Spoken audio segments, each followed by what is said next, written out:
어느 날 거지 아버지와 아들이 강둑에 서서 강 너머를 쳐다보고 있었습니다. 그곳에는 동네에서 제일 가는 부잣집이 활활 불타고 있었습니다. 거지 아들이 말했습니다. 아빠, 저 부잣집이 다 타버려서 어떡해요? 진짜 불쌍해요. 그러자 아빠의 대답이 가관입니다. 넌 아빠를 잘 만나서 저런 걱정 안 해도 되니까 얼마나 행복하냐? 거지 아들이 신이 나서 이렇게 대답합니다. 역시 우리 아빠 최고. 여러분, 조금 부족해도, 건강이 조금 안 좋아도, 가진 것이 많이 없어도 예수님을 믿음으로 영원한 생명이 있는 사람은 행복할 수 있습니다. 영원한 생명이라고 하는 것은 이전보다 한 단계 좋아진 삶을 뜻하는 것이 아닙니다. 이 영생은 전혀 다른 차원의 생명입니다. 영생은 본질적으로 저와 여러분 자신의 것이 아니라 예수 그리스도의 생명입니다. 그래서 진정한 구원은 육신 안에 예수님의 생명을 소유하는 것입니다. 한때 잃어버렸던 우리의 생명은 예수님을 통해서 회복되었습니다. 예수님의 십자가 죽음이 우리를 하나님과 화목하게 했고 구원한 줄로 믿습니다. 전 세계의 모든 종교는 설립자와 선생이 있고 가르침이 있습니다. 그런데 우리가 예수님을 위대한 가르침을 준 교사로만 생각한다면 기독교는 다른 종교와 똑같다고 할 수 있습니다. 만약 그렇다면 우리는 기독교의 설립자와 가르침을 검토한 후에 종교적인 가르침에 따라 살려고 노력하기만 하면 됩니다.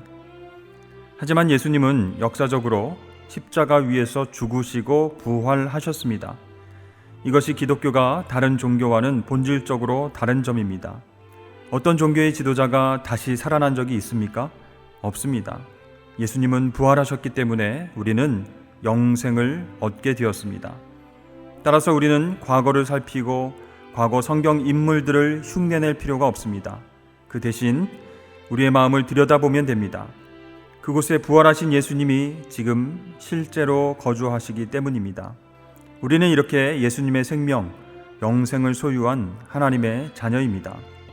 요한복음 6장 35절에 예수께서 이르시되 나는 생명의 떡이니 내게 오는 자는 결코 줄이지 아니할 터이요 나를 믿는 자는 영원히 목마르지 아니하리라 하셨습니다.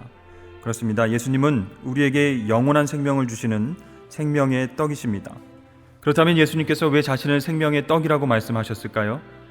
우리가 육신의 생명을 위해서 날마다 밥을 먹고 물을 마셔야 하듯이 영원히 사는 생명을 누리려면 하나님과 다시 화목해져서 교제해야 합니다. 이것을 위해 우리는 예수님을 계속 찾고 그분을 믿고 나의 주인으로 받아들여야 합니다. 이런 의미에서 예수님은 자신을 생명의 떡이라고 말씀하신 것입니다. 마이클 잭슨은 세계적으로 유명한 가수였습니다. 고인이 되었지만 그는 세상에서 누릴 수 있는 모든 부와 명예, 인기를 누렸습니다. 그런데 그는 평소에 150세까지 살아야 한다고 말했습니다. 그렇게 오래 살기 위해서 위생에 너무나 집착을 했습니다. 세균에 감염될까봐 매일 마스크를 착용하고 살았습니다. 또 집에서나 밖에서나 손을 얼마나 자주 씻었는지 모릅니다. 또 젊어지기 위해서 매일 100% 농축 산소가 있는 튜브 속에서 하루에 몇 번이나 들어갔다 나왔다 했습니다. 그런데 그는 51세에 결국 죽었습니다. 왜 이렇게 그는 육신의 생명에 집착했을까요? 영생을 몰랐기 때문입니다. 자신의 모든 것을 다 쏟아부었지만 결국 육신의 생명은 끝이 났습니다. 여러분, 그럼 예수님은 어떤 사람에게 이 소중한 영생을 주시겠습니까? 예수께서 이르시되 나는 생명의 떡이니 내게 오는 자는 결코 줄이지 아니할 터이요 나를 믿는 자는 영원히 목마르지 아니하리라 라고 말씀하셨습니다. 즉 예수께로 와서 예수님을 믿는 자에게 이 영원한 생명을 주신다고 약속하셨습니다.